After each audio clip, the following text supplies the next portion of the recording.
I represent the FTU in the legislative elections. Whenever there are controversial bills, very often I will consult FTU members and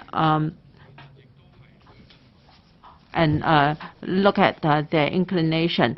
Now we have this proposal to hand out $10,000 in cash to everyone. However, there are areas that have attracted dissatisfaction, and one of which is greatly boosting the establishment of the police and the equipment. So after the bill was announced, I carried out a 1-month-long survey of FTU members, and I've covered headmasters and teachers and retired members of the union, and the respondents were over 3,400.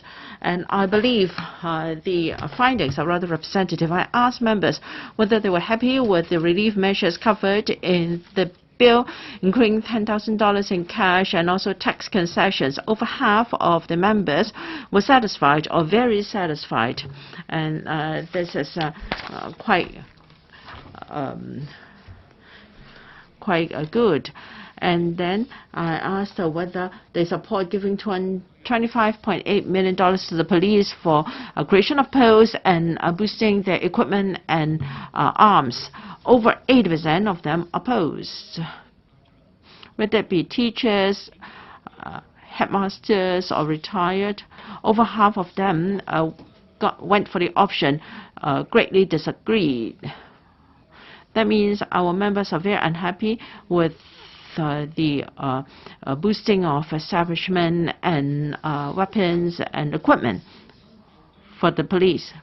And I asked the members their overall view of the budget, because some were happy with some of the areas and some were rather unhappy with other aspects of the bill. And I'd like to ask about their overall view. Do they support the bill? Those who disagree or strongly disagree were over 67%. So 2 out of every 3 members were against the appropriation bill. So the result is crystal clear. The position of my members are very clear. We have to bear in mind that teachers account for a large sector in the community. So the position, to a large extent, can represent the general views of the public. This goes to show that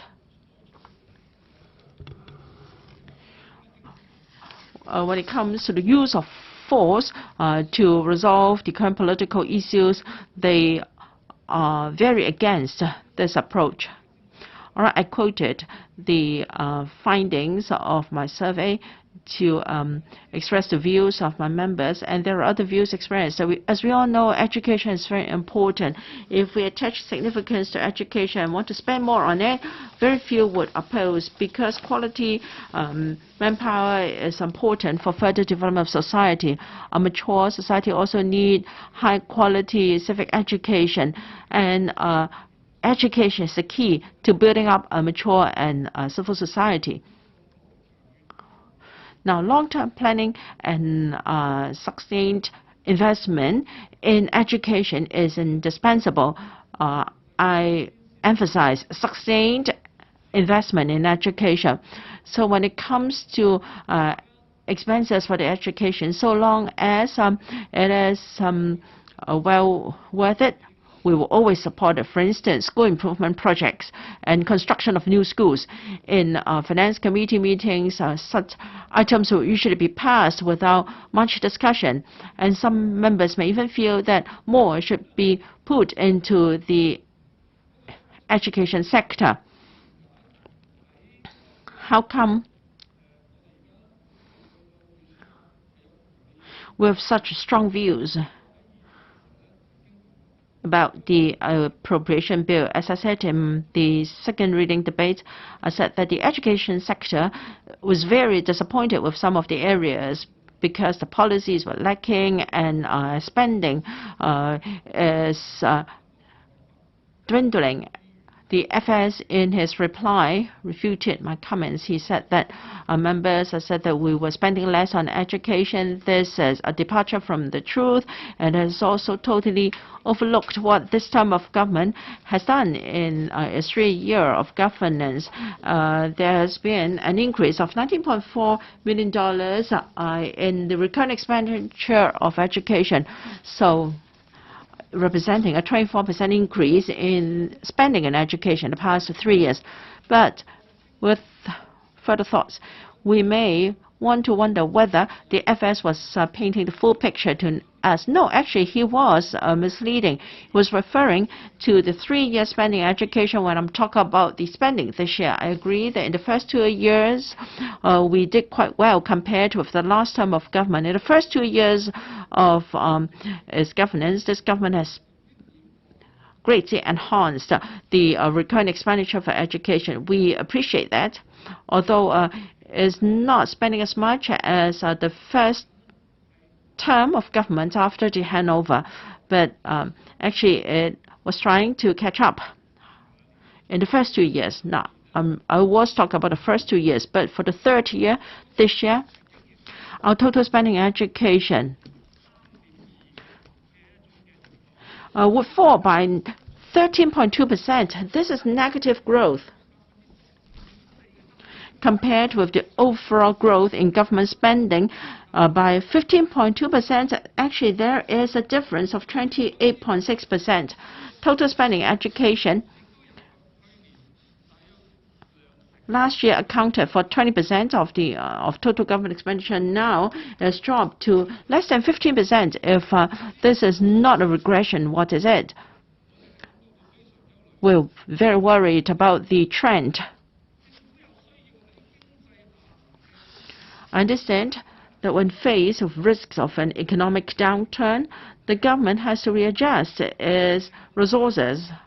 But we are asking, why should we cut spending in education, which is meant for nurturing manpower for our future, while at the same time we increase spending in the police force so that this police force, which is abusing its power and making arbitrary arrests, should be given so much resources? How come in this government there is such a big discrepancy in the allocation of resources, favoring one and disadvantaging another? For the education sector, we face a lot of challenges. For instance, difference in ability among students, lack of care for teachers, and also uneven distribution of resources. Now, we have the pandemic with us, and this has added challenges for the education sector. School classes have been suspended for a few months, and students are learning online, and when classes resume, teachers have a lot catching up to do. And then we also need more resources to promote the professionalism of our education team. Now, in other advanced economies, they are spending more to promote education, whereas in Hong Kong, we're going to cut our resources, so we will lag further behind other countries. And how can we remain competitive internationally?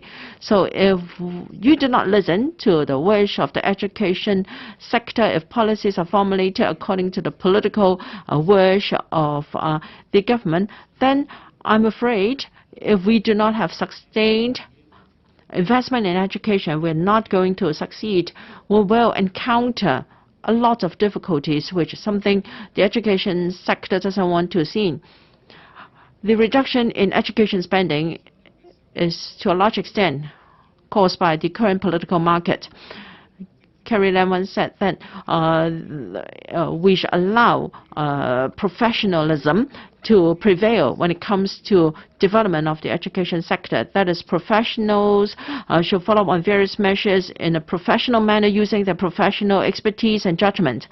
However, when faced with political problems, the government doesn't usually face up to these problems. However, it would choose to put the blame on the education sector. For instance, since last June, we have seen the anti-extradition bill row leading to clashes between the community and the police. The loyalists are still putting the blame on education sector. Mr. Ip Kim Yuen, I have been very tolerant in allowing you to speak at length. However, this bill is on whether, in general, you support the two clauses standing part of the bill. So please come back to the subject. Well, I've already stated my overall position right from the start. Well, you are done. You can sit down. You should not start a debate under another means. Well, I'm coming back to the subject of the debate. Without any basis, the government or grounds, the government has magnified some mistakes, and then teachers are now scapegoats of many issues, and all these are very disappointing to the sector. A few days ago, in an interview by Tai Kung Pao, and Carol Lam said that the education sector must not be chicken coop without any gates, and then she's going to handle the liberal studies subject. And I think such description of the education sector has hurt headmasters and teachers, and under the silencing and chilling effect, the freedom of speech of teachers is being tightened. Loyalists criticize the teachers, and teachers are not respected, and this is all the making of the government. While loyalists may claim that they respect and treasure teachers, I think this is just hypocrisy. Mr. Ip Kim Yuen, I've reminded you one time and again that we're in the third session. For you to state whether you support the bill as a whole, and so please come back to the debate. And now I'm telling you my justifications.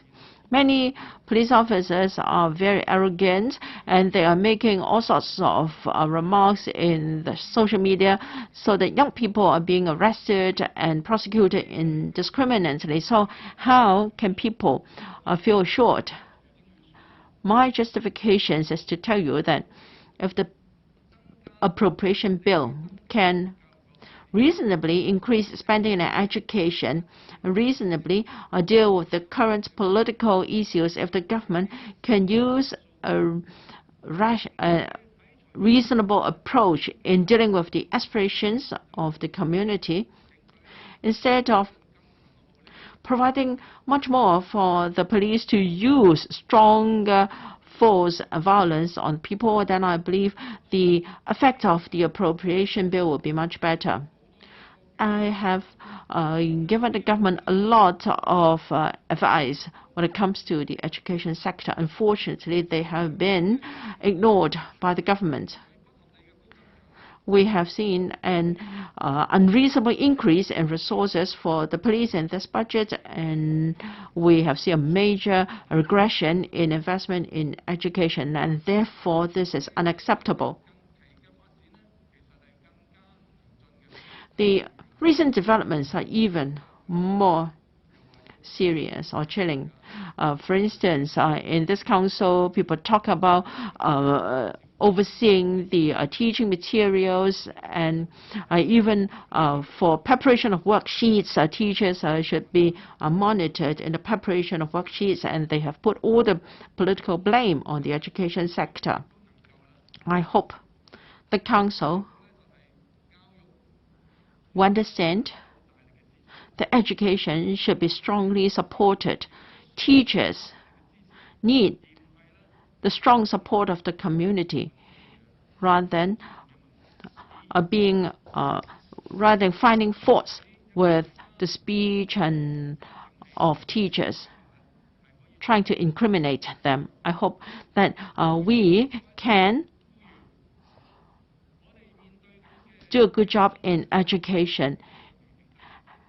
We face fierce competition globally. Last year, we made a duty visit to Finland, which has been spending 5.5 5% of the GDP on education, whereas we only spend 3%. We envy their success, but we're not able to do the same. Later on, in the education panel, we're going to discuss a report of the duty visit to Finland. I hope that our fiscal policies and the financial policy who's in charge of it can invest in education properly. Thank you.